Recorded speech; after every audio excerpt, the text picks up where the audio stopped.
Story 1. 3 years ago, I moved into a small townhouse in a quiet suburban neighborhood. After spending most of my 20s in cramped city apartments with roommates, I was finally able to afford my own place thanks to a promotion at the tech company where I work as a software developer. I was thrilled to have my own space, even if it meant a longer commute. The townhouses in my neighborhood are pretty close together. You can practically hear your neighbor sneeze through the walls. When I first moved in, the house next door was vacant, and I enjoyed the extra peace and quiet for about 6 months before she moved in. At first, she seemed normal enough. She introduced herself when we crossed paths while getting our mail, and we exchanged pleasantries. She mentioned she worked from home as a freelance writer, which explained why I'd see her car parked outside at all hours. I didn't think much of it at the time. About a week after she moved in, she knocked on my door one evening while I was in the middle of making dinner. "Neighbor, hi there, sorry to bother you, but I was wondering if you could help me with something. The internet company says they can't come install my connection until next week, and I have some urgent work to finish. Would you mind sharing your Wi-Fi password just until mine gets set up? I'd be happy to chip in for this month." I hesitated, but ultimately decided to be neighborly. "Me? Sure, I guess that would be fine for a few days. Let me write it down for you." I scribbled my network name and password on a sticky note and handed it to her. "Neighbor, you're a lifesaver. I promise it's just until next week." She seemed genuinely grateful, and I felt good about helping out. But then next week came and went. I saw her coming and going, but she never mentioned anything about her internet being installed. I didn't want to be confrontational, so I let it slide. After all, how much bandwidth could one person use? Months passed, and I started noticing that my internet was getting slower, especially in the evenings. Streaming movies would buffer constantly, and sometimes I'd get kicked out of video calls with my team. As someone who occasionally works from home, this was becoming a serious problem. I checked my router settings and was shocked to discover that there were multiple devices connected to my network that I didn't recognize: a smartphone, a tablet, a laptop, and even a smart TV. All of them belonged to my neighbor. She wasn't just checking email or doing light browsing. She was streaming high-definition videos and downloading large files. I decided it was time to have a conversation. I knocked on her door one Saturday morning. "Hey, I wanted to talk to you about the Wi-Fi situation. It's been several months now, and I'm having issues with my connection speed. Have you had a chance to set up your own internet yet?" She looked surprised, as if she hadn't expected me to notice or care. "Neighbor, about that. The internet packages in this area are so expensive. I figured since you already had it set up and your signal reaches my house, it wasn't really hurting anyone if I just kept using yours. We're neighbors, right? We should help each other out." I was taken aback by her entitlement. I understand internet can be expensive, but I'm paying for that service, and you using it is actually affecting my work. If you want to continue using it, we should work out a fair arrangement where you contribute to the bill. Her friendly demeanor vanished instantly. "Neighbor, are you seriously nickel and diming me over internet? It's not like it costs you extra if I use it. You'd be paying the same amount whether I'm on it or not." This wasn't true at all.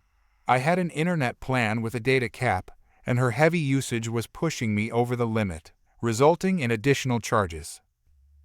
Actually, that's not how it works. I have a data cap, and I've been getting charged overage fees. Plus, you're slowing down my connection when you stream videos or download large files." "Neighbor, well, that's your problem for not getting an unlimited plan. Besides, I can't afford my own connection right now. You make good money at that tech job of yours, you can afford a few extra dollars." I was stunned by her audacity. How did she even know where I worked? "I'm sorry, but I'm going to have to change my password. You've had plenty of time to set up your own internet. If money is tight, there are cheaper plans available, or you could use public Wi-Fi at the library or a coffee shop." She glared at me. "Neighbor, fine. Be that way. I thought you were different, but you're just as selfish as everyone else in this neighborhood." I went home and immediately changed my Wi-Fi password. I thought that would be the end of it, but I was wrong. The next day, she bombarded me with texts asking for the new password. I politely declined. Then came the angry knocks on my door, which I ignored.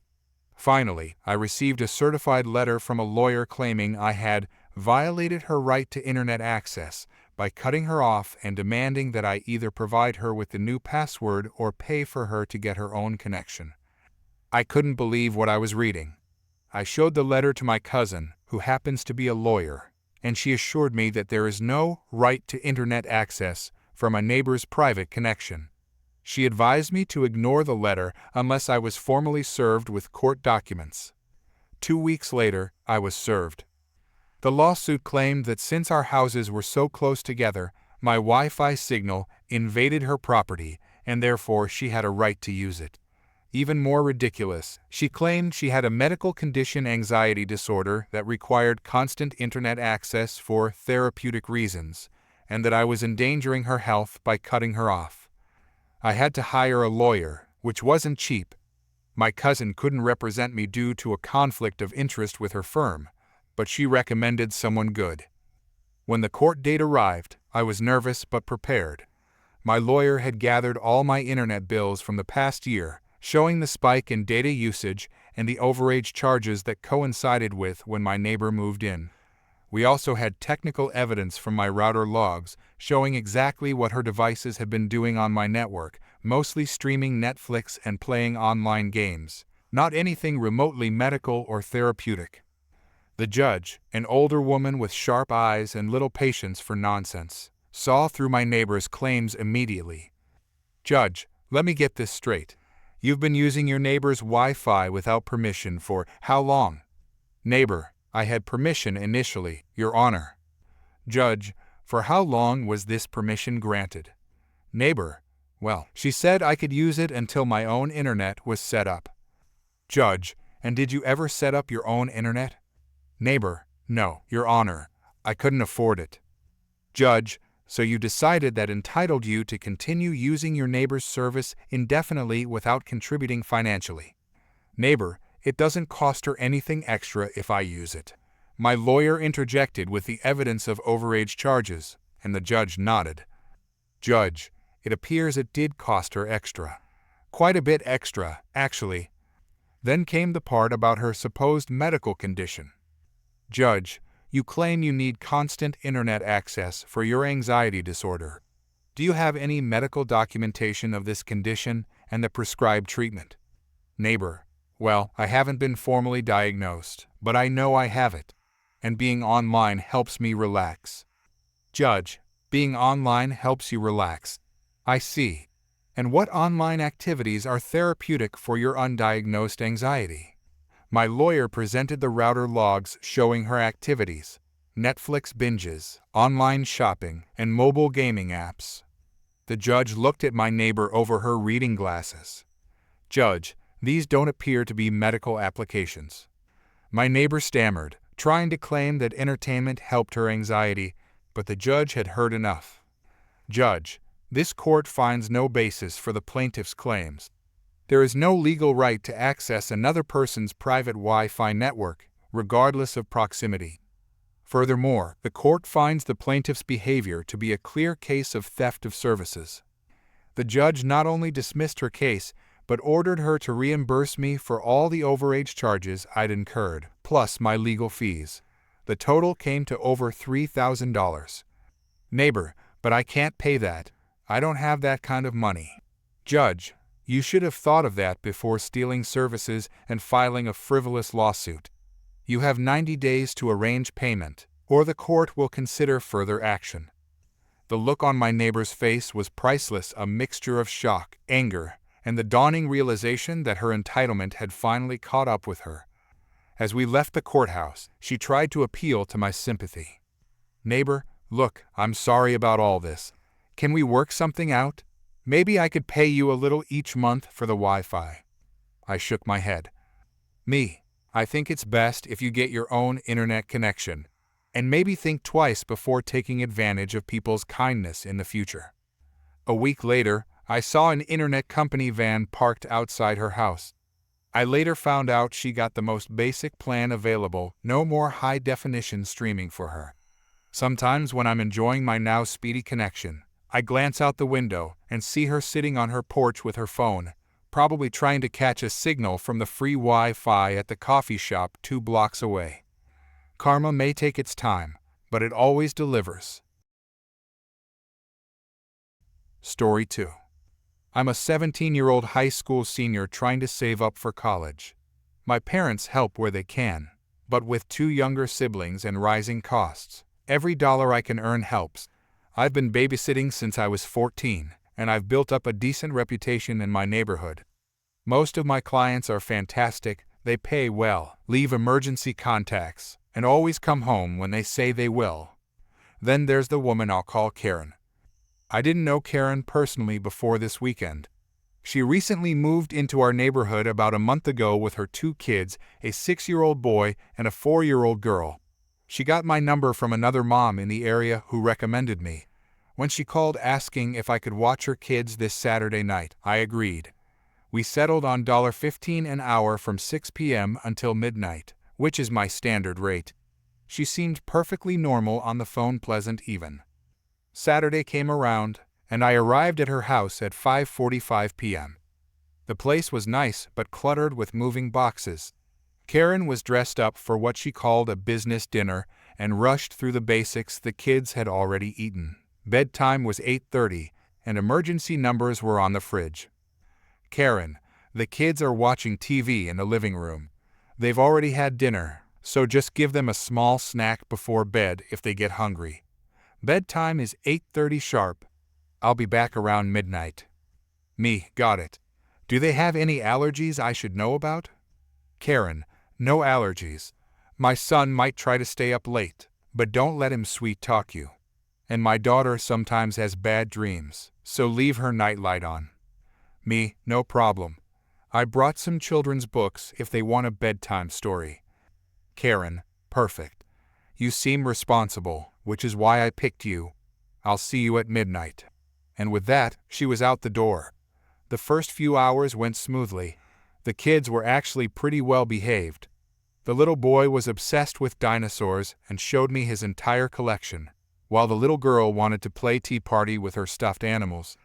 I made them a small snack of apple slices and graham crackers at 7:45, and by 8:30 they were brushed, pajama-ed, and tucked into bed after 2 dinosaur-themed bedtime stories. I settled on the couch to do some homework while watching Netflix on my tablet. Midnight approached, and I started gathering my things, expecting Karen to walk through the door any minute.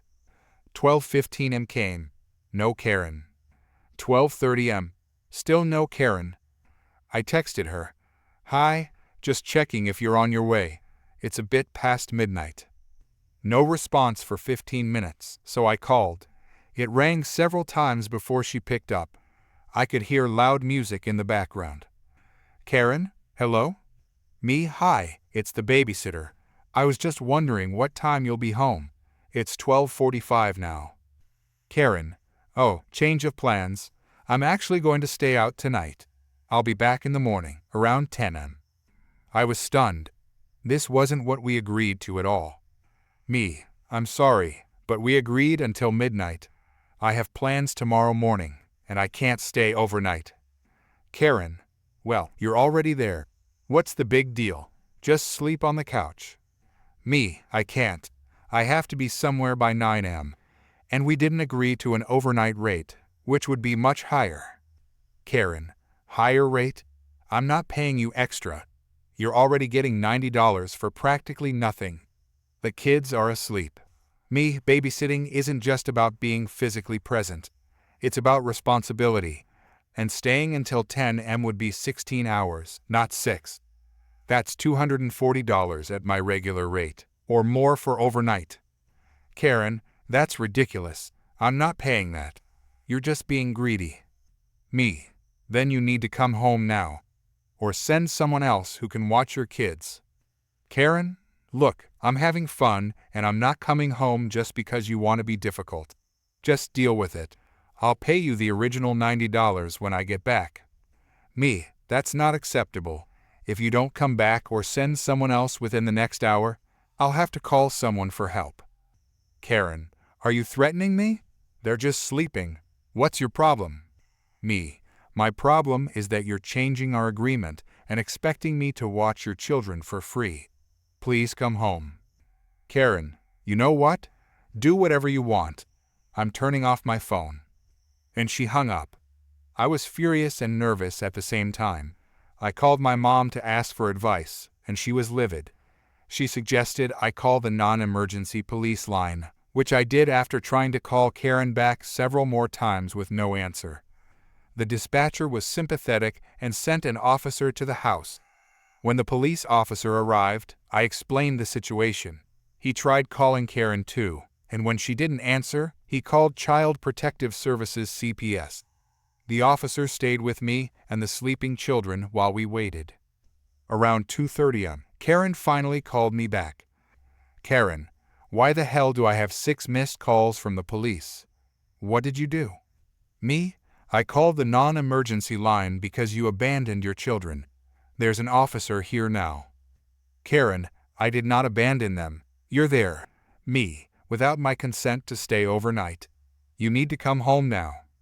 Karen, fine, I'm coming. This is ridiculous. About 45 minutes later, Karen stormed through the front door, clearly intoxicated and furious. Her eyes widened when she saw the police officer sitting at her kitchen table. Karen, what is this? You called the cops on me? Over a babysitting dispute? Officer, ma'am, abandoning minor children is not just a dispute. It's a serious offense. Karen, I didn't abandon them, I hired her. She's just trying to extort more money from me. Me, I agreed to babysit until midnight. You decided to stay out all night without arranging it with me first. Karen, you should be grateful for the opportunity. Do you know how many teenagers would love a babysitting job? And family helps family. That's what communities do. Officer, ma'am, a business arrangement is not family. The babysitter is not related to you and has no obligation to provide free childcare. Karen turned to me, her face red with anger. Karen, you're never working in this neighborhood again. I'll make sure every parent knows what you did.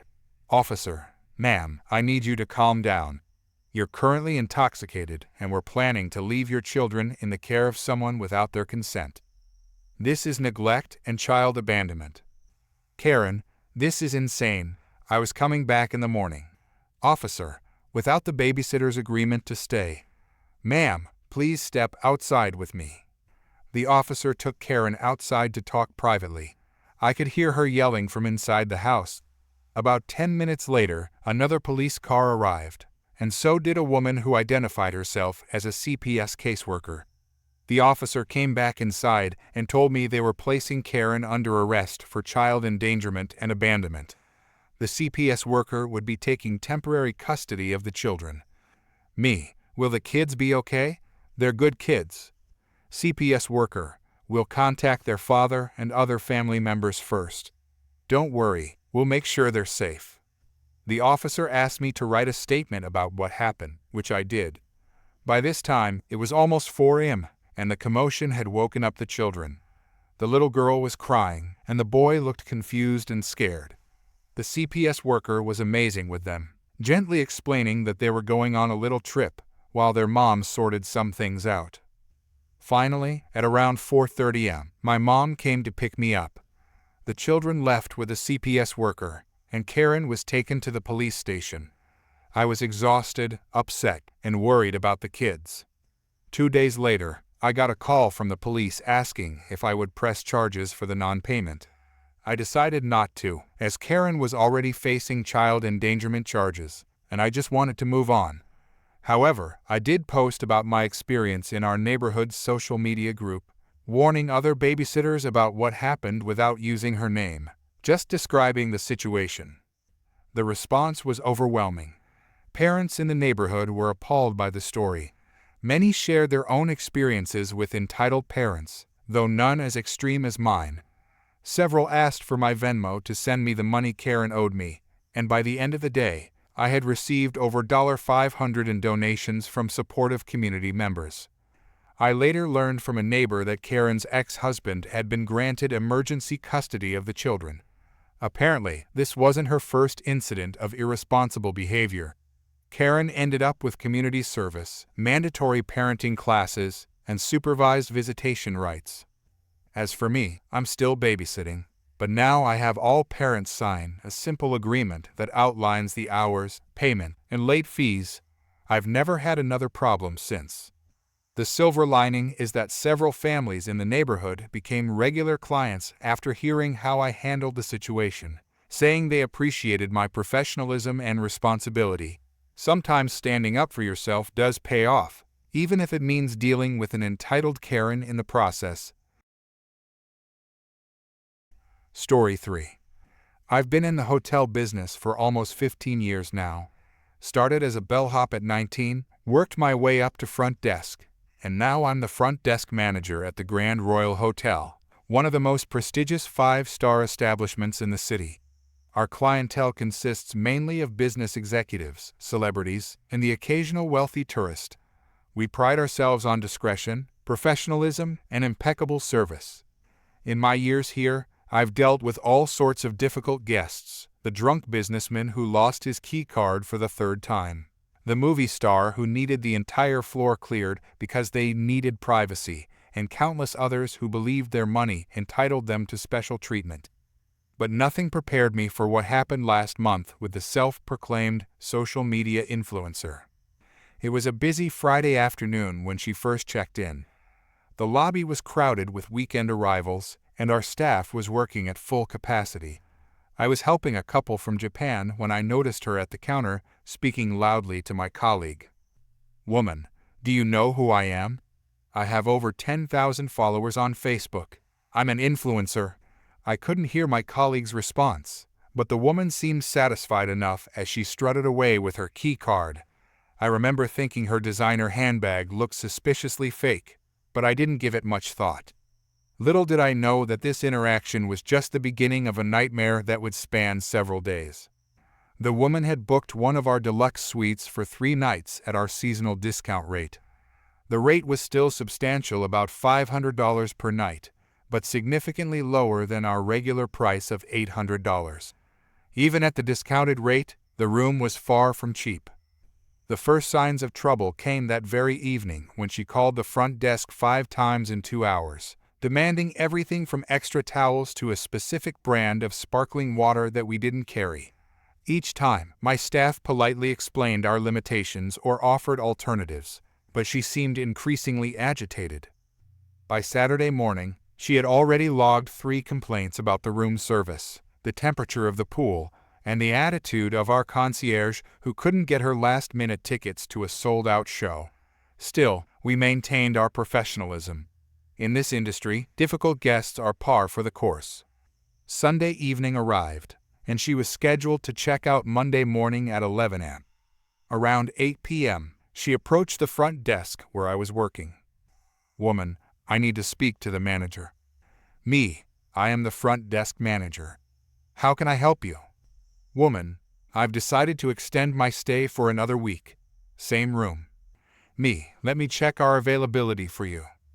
I looked at our system and saw that the suite was already booked for the next day by another guest.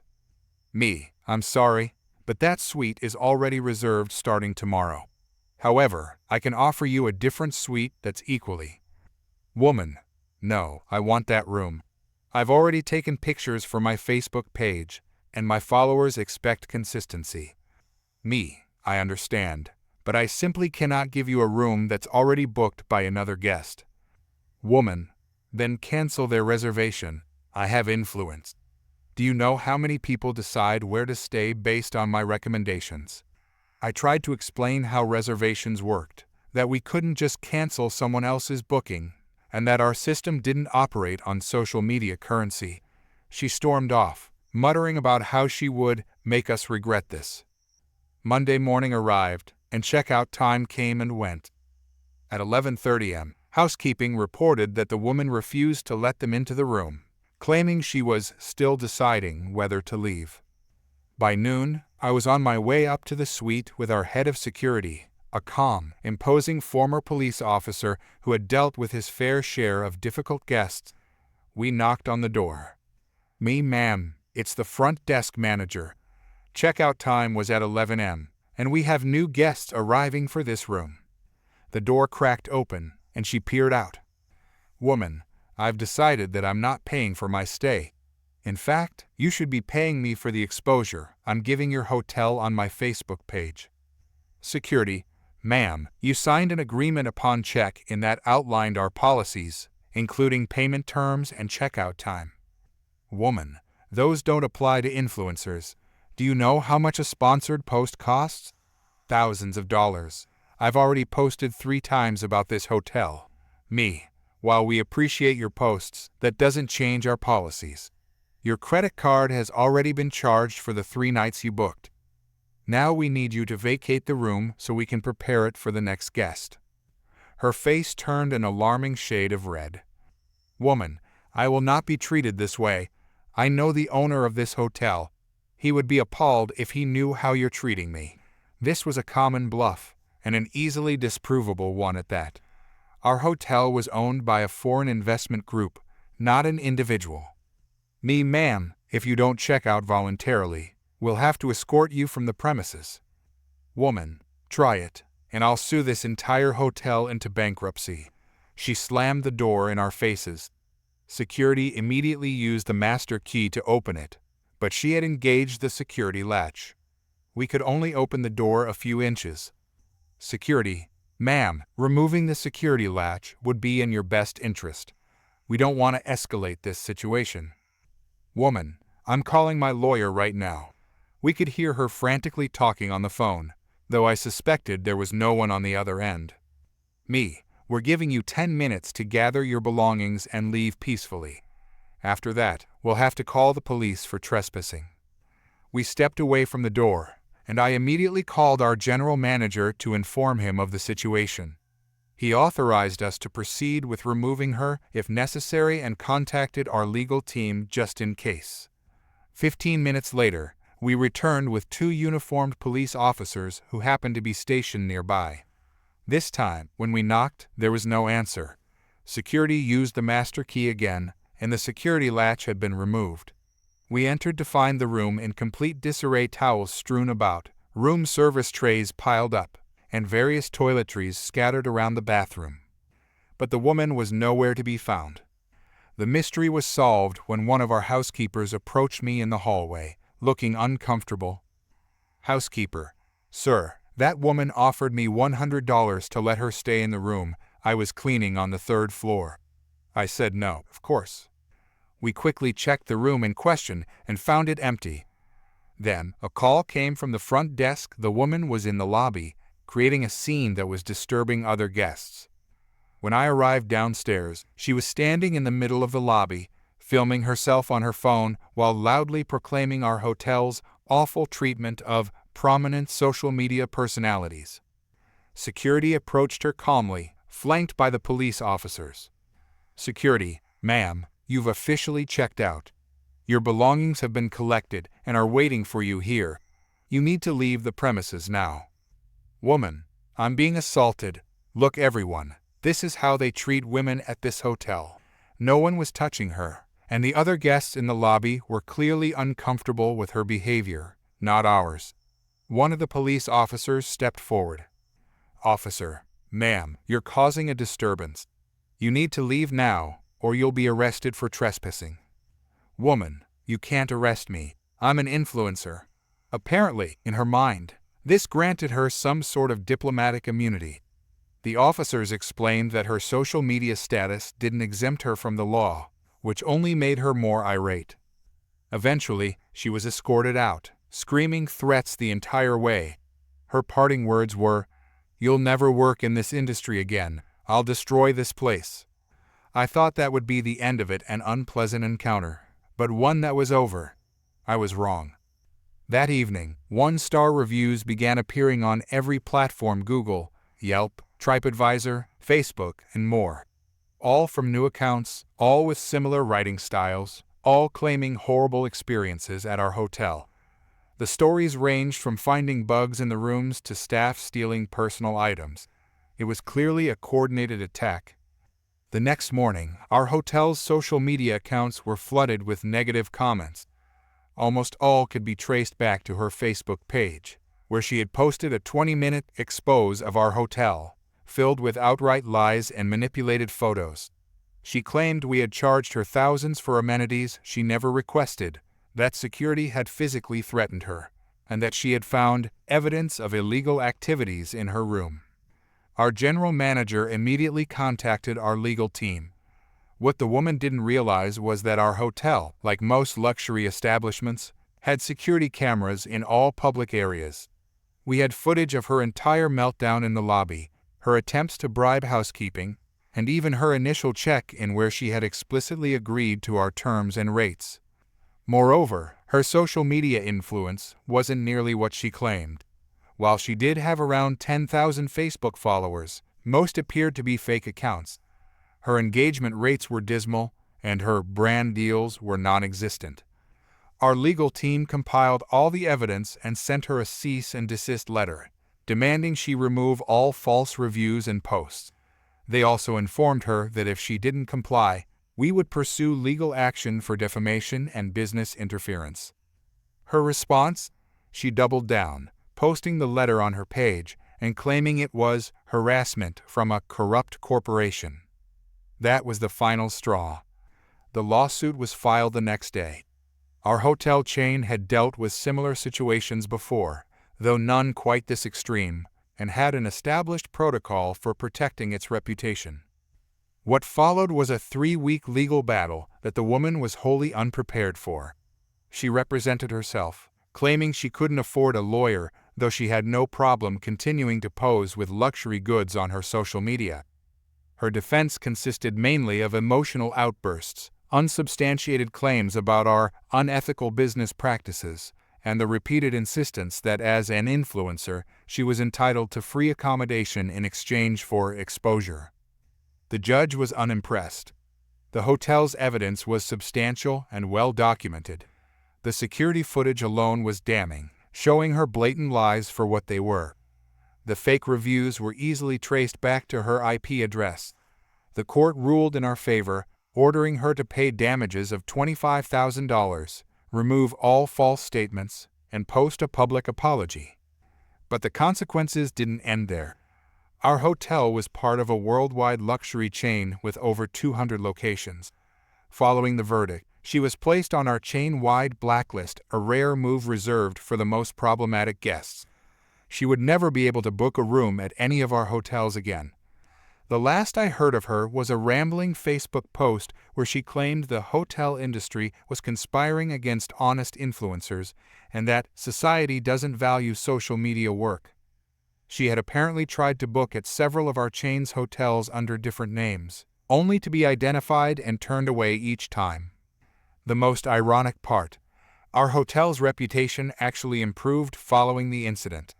The story got picked up by several hospitality industry blogs, praising our handling of the situation and our stand against influencer entitlement. Our occupancy rates went up in the months that followed, and we even launched a successful marketing campaign about authentic experiences that subtly referenced the incident. 15 years in the hotel industry, and I thought I'd seen it all. But I guess there's always a new type of entitlement waiting around the corner. At least now we have a protocol specifically for social media influencers who think followers equal free stays. Story 4. I never thought I'd get to witness the perfect storm of entitlement and comeuppance in my 6 years of working at Le Chateau, but last Saturday gave me exactly that. Let me take you through what happened. I've been working as a sous chef at Le Chateau for almost 6 years now. It's one of the most prestigious restaurants in the city, with a 3-month waiting list and prices that would make most people's wallets weep. But the food is genuinely incredible, and our head chef is a culinary genius who takes immense pride in his craft. That Saturday started like any other weekend shift. We were fully booked, prepping was going smoothly, and the kitchen was humming with that controlled chaos that I've grown to love. Around 7 p.m., our head waiter came into the kitchen with a special request for a table of 4 in the main dining area. Head waiter: "Chef, we have a customer with severe allergies.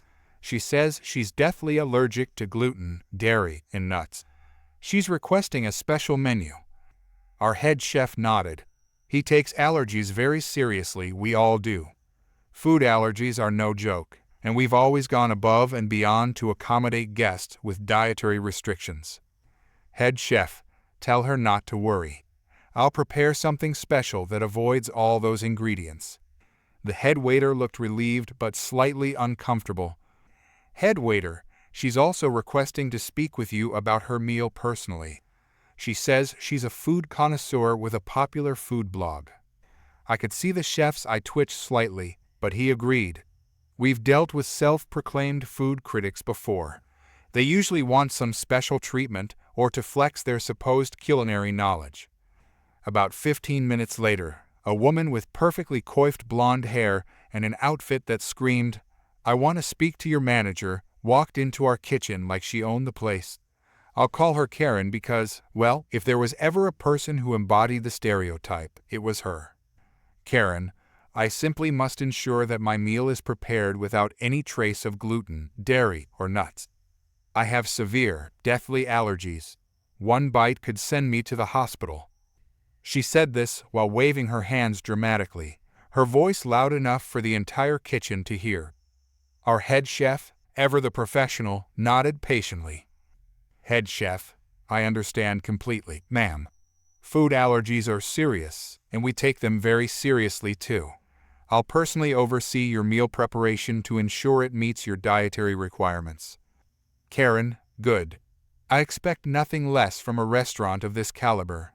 I'll be reviewing your establishment for my food blog, which has over 10,000 followers." She emphasized the number like it was millions, not thousands. The chef smiled politely, though I could tell he was already tired of her attitude. "Karen, I want something spectacular. Something that proves your chef skills despite these limitations. I don't want some boring, plain dish just because I have allergies. I want the full Le Chateau experience. Head chef, I'll prepare a special 5-course meal for you, tailored to avoid all your allergens while still showcasing our signature style." Karen seemed satisfied with this and finally left the kitchen. As soon as she was out of earshot, the entire kitchen let out a collective groan. Second cook, 10,000 followers. Is that supposed to impress us? Head chef, doesn't matter how many followers she has. We treat all guests with the same respect and care, especially those with allergies. I admired him for his professionalism, but I could tell this was going to be a challenging evening. We got to work creating a completely custom menu for Karen. The head chef even pulled me aside to help him design each course. We had to use separate cutting boards, knives, and cooking surfaces to avoid cross-contamination. We even changed gloves between each step of preparation. First, we created an amuse-bouche with caviar and cucumber. Then a delicate vegetable consommé with herbs from our garden. The main course was a perfectly cooked piece of sea bass with a gluten-free, dairy-free sauce that the chef spent extra time perfecting. We even made a special dairy-free, nut-free, gluten-free dessert that took considerable effort. When the food went out, I felt proud of what we'd accomplished. Despite the restrictions, we'd created something beautiful and delicious. The head chef even went out to explain each dish personally, which he rarely does. About an hour later, I was taking a short break and decided to peek into the dining room to see how our special guest was enjoying her custom meal. What I saw made my blood boil. Karen was not only eating her own specially prepared meal, but was also reaching over and taking bites from her friend's bread basket and cheese platter. The very food she claimed would send her to the hospital. She was laughing and chatting, completely unconcerned about her supposed deathly allergies. I immediately went back to the kitchen and told the head chef what I'd seen. His face turned red, but he remained calm. "Head chef, are you absolutely certain?" Me, completely certain. She was eating bread and cheese like there was no tomorrow. The head chef nodded slowly, then called over the head waiter and the restaurant manager. He explained the situation, and they decided to handle it discreetly. The manager went to check the security cameras we have installed around the dining room for safety purposes. Sure enough, the footage clearly showed Karen helping herself to gluten and dairy-filled foods from her companions' plates. Just as they were reviewing the footage, a commotion erupted from the dining room. I followed the head chef and manager out to see what was happening. Karen was standing up, face red with anger, pointing at her waiter. "Karen, this waiter tried to poison me. I specifically said no gluten, no dairy, no nuts. I can taste the dairy in this sauce." The waiter looked mortified and confused. "Waiter, ma'am, I assure you, the chef personally prepared your meal without any of those ingredients." "Karen, are you calling me a liar? I know what dairy tastes like. I'm a food connoisseur. I want to speak to your manager right now, and I want this waiter fired."